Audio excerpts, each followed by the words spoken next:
Hi, I'm Jennifer Harwell, and I'm here to tell you a little bit about the painting classes that you may have already signed up for or are contemplating signing up for. Everyone wants to know, what will we paint in the first class? Well, I do teach a series of up to 12 classes that help you to learn to paint in the manner that I taught myself how to paint. Very early on, I picked a palette knife and favored it over a paintbrush.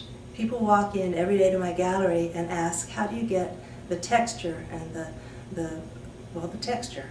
And I say, well, it's with a palette knife. Brushes tend to smooth things out, make things real pretty, but palette knives give you the drama, the abstract look, and the texture that you may be looking for. So in class number 1, we start with just one simple coat of paint with the palette knife. I liken it much to just putting your peanut butter on your toast or some icing on your cake. Step number 2, we do what some people would know as a Mark Rothko painting, which is a little more difficult than one might think. It's just 1/3 color at the top of your canvas and 2/3 color at the bottom of your canvas. Or of course in our classes we have many choices, so you could do 2/3 of one color at the top and 1/3 at the bottom. But basically you're giving me 2 color blocks over the initial coat of paint that you just started with. Step 3, you revisit the paint table, pick out some more paint colors of your choice, because no one in my class has a cookie cutter painting. Everyone has free choice. We paint trees at that point, which I call the skinny trunk trees that we all see at the art shows that we go to and on the doctor's office walls.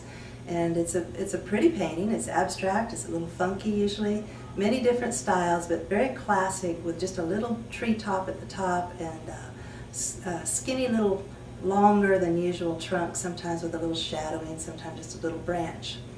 And personally I used to often wonder, if I were to paint a tree and started with the trunk and then added the branches and started to put all those little leaves on, how would I know how to put the front leaves on without covering up the back little leaves? And I felt intimidated. So in my classes we avoid intimidation at all costs. We actually paint the tree tops first and just make a pretty shape.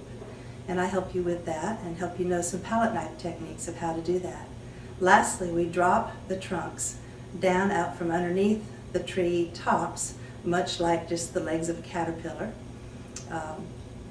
Far less intimidating to paint a tree in that way. And there are ways to embellish that, and that involves a certain palette knife maneuver as well. By the time you move on to your second class, in my classes I'm teaching you how to blend your own colors. Everyone wants me to tell them exactly how to achieve a certain color. In my classes we don't tend to pull out a color wheel and get all analytical. We just practice. It's a little bit like being in a cooking class. If you like to cook, you'll like this. If you don't like to cook, you'll still like this. Class number 3 is titled No Ordinary Pear, because I personally had no desire to paint a little still life pear sitting on a little table right in the middle of the canvas. So I've developed a really fun class where we paint what's an oversized pear. It's really falling off the edge of the canvas. You have to use your imagination to even realize where, if it does have a stem and a leaf, where does it arrive back down onto the canvas, dropping down from the air. In all of my classes I have some little brain tricks that have helped me along the way. In class number 3, one of my favorite tricks is instead of painting from the bottles that you've been used to picking your colors from the table, instead we keep a supply of the paints from the person in the class before you that they left on their plates. This switches off an important place in your brain that's used to the paranoia of having to make a choice. Instead, the choice is made for you. You'll see colors that you never would have thought to use before, and you also gain a healthy respect for saving your paints as you paint. And I show you how to keep those in an airtight situation. They will save much longer than you thought.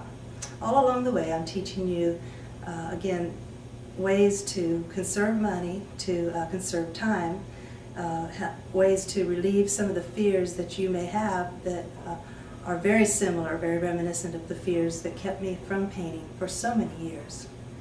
Now I can hardly be kept from the canvas on any given day.